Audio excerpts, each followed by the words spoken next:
మహారాష్ట్రలో వర్ష బీభత్సం కొనసాగుతుంది. భారీ వర్షాల కారణంగా నాందేడ్ జిల్లాలలో 8 మంది చనిపోయారు. ముంబైలో మంగళవారం రికార్డు స్థాయిలో 30 సెంటీమీటర్ల వర్షపాతం నమోదైంది.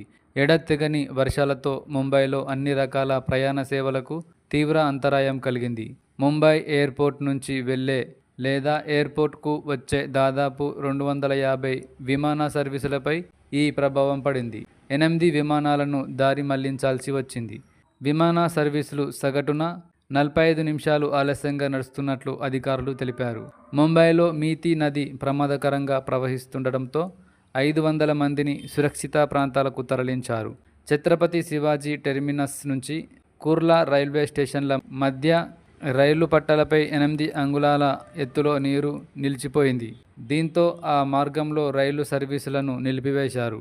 ముంబైలో ఆగస్టులో కురిసే మొత్తం సగటు వర్షపాతంలో దాదాపు సగం వాన ఈ 2 రోజులలోనే కురిసిందని అధికారులు వెల్లడించారు. స్కూల్కు ఇప్పటికే సెలవులు ప్రకటించారు.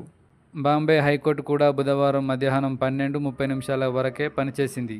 వర్షాలతో మహారాష్ట్రలో 10 లక్షల ఎకరాల పంట నీట మునిగింది. మరోవైపు భారత వాతావరణ శాఖ ఐఎండీ కొంకణ్ తీరంలోని ముంబై, థానే, రాయ్గఢ్, రత్నగిరి, పల్ఘాట్ జిల్లాలకు రెడ్ అలర్ట్ ప్రకటించింది.